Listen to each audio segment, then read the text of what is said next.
Okay, अब देख लेते हैं पैरेलल सर्किट क्या है।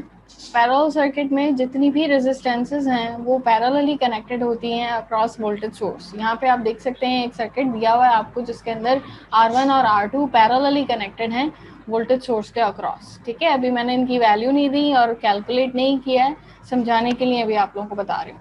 अच्छा, ये क्लोज सर्किट है। क्लोज सर्किट का मतलब इसके अंदर करंट फ्लो करेगा। करंट कितना फ्लो करेगा? करंट की डायरेक्शन होगी from negative terminal to positive terminal. जैसे आपको याद हो, सीरीज सर्किट के अंदर हमारा करंट जो था वो सेम था, क्योंकि सीरीज सर्किट में करंट को फ्लो करने के लिए एक ही पाथ था और रेजिस्टर्स कनेक्टेड थे सीरीज में वोल्टेज सोर्स के अक्रॉस। ठीक है, ये हमारी वोल्टेज सोर्स थी और ये R1 है और R2 है। यहाँ पे R1 और R2 सीरीज में कनेक्टेड हैं इस वोल्टेज सोर्स के साथ, but in this circuit R1 and R2 are parallelly connected across voltage source। तो यहाँ पे क्या होता है?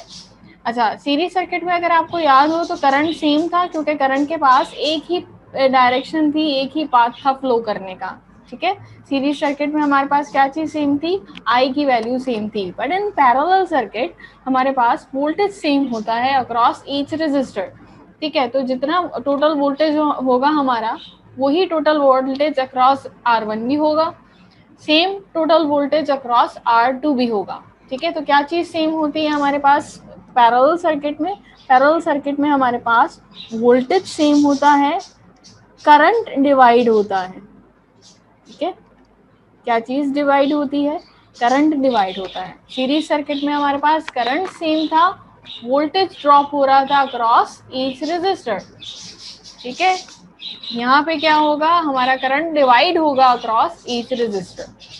ठीक है, अब देखें करंट, लेट सपोज जितना भी करंट है, टोटल करंट है I।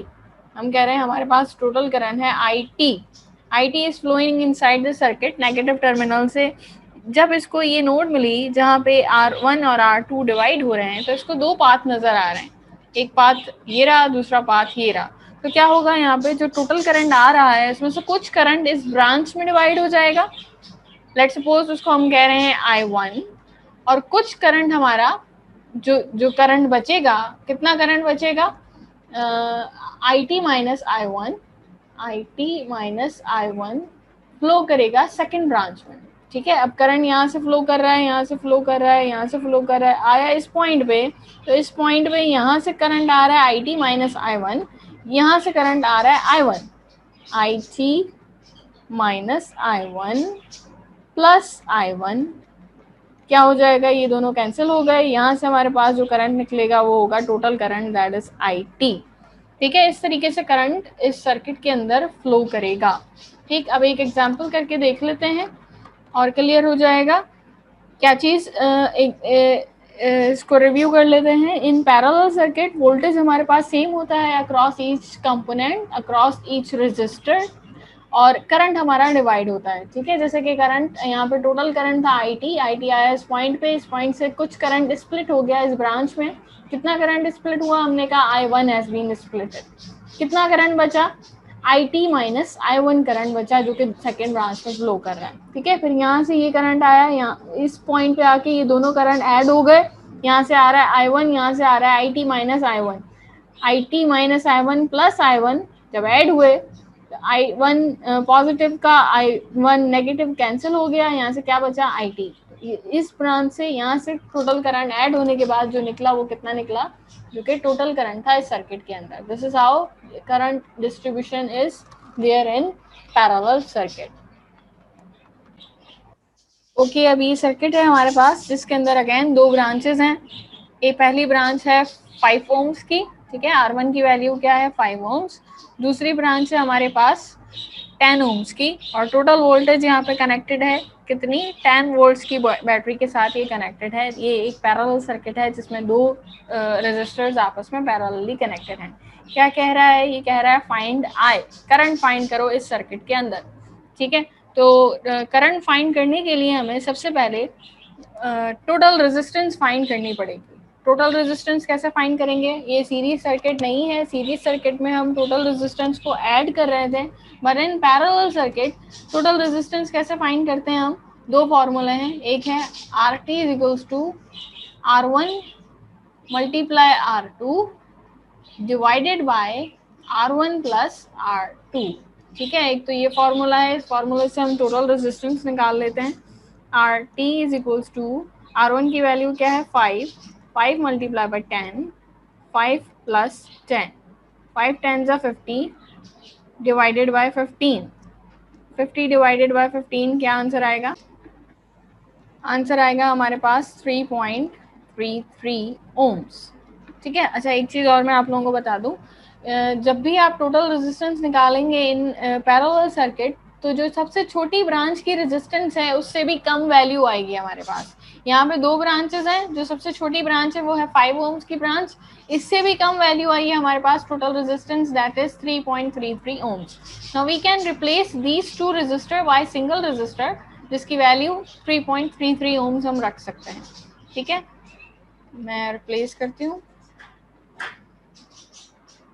ठीक है, इन दोनों को रिप्लेस करके हमने एक रेजिस्टर लगा दिया जिसकी वैल्यू दी है क्या 3.3 ओम्स। टोटल करंट कितना है 10 volts.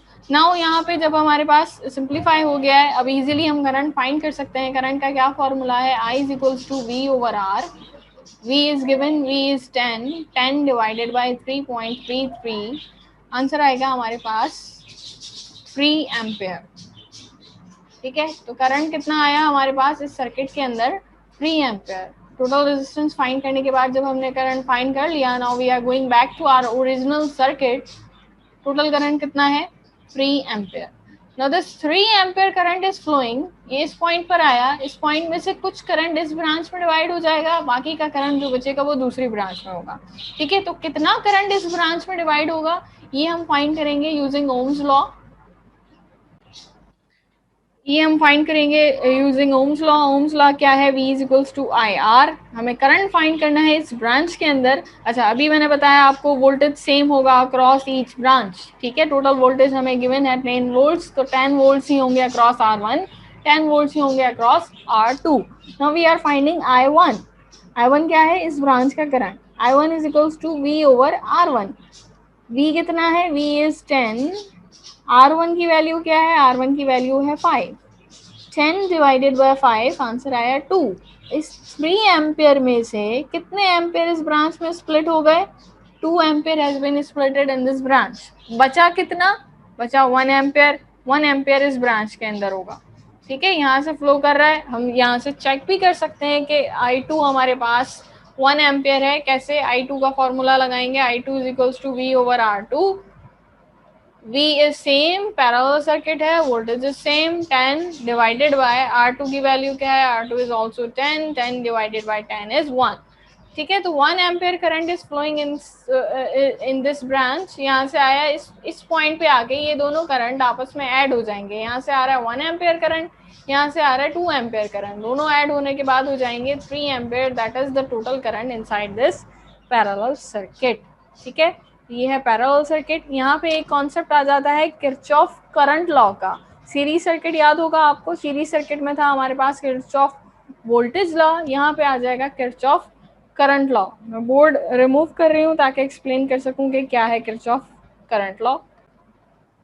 Okay, Kirchhoff current law क्या है, KCL जिसको हम कहते हैं KCL, जैसे KVL था। किरचॉफ करंट लॉ है sum of individual branch current, sum of individual branch current is equal to the total current। ठीक है, ये स्लाइड के अंदर दी हुई है डेफिनेशन। इस डेफिनेशन को आप वहां से याद कर सकते हैं। पेपर के अंदर क्वेश्चन आ सकता है कि what is Kirchhoff current law, what is Kirchhoff voltage law, Kirchhoff के कितने लॉज हैं, तो ये आपने बताना है। Kirchhoff voltage law previous video में है। किरचॉफ करंट लॉ क्या है, sum of individual branch current is equal to total current. ठीक है, तो टोटल करंट कितना है, टोटल करंट है I T should be equal to I1 plus I2 plus up to the way IN। जितनी भी ब्रांचेस होंगी उनका इंडिविजुअल करंट को जब हम ऐड करेंगे तो हमारे पास किसके इक्वल आना चाहिए, टोटल करंट के।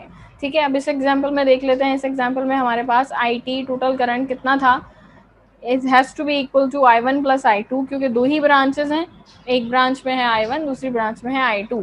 I1 कितना है 2 एम्पेयर, और I2 कितना है 1 एम्पेयर, ठीक है।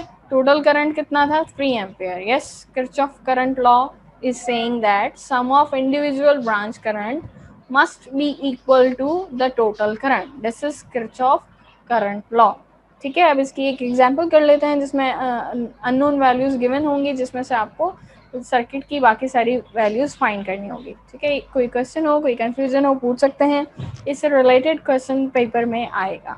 Thank you so much.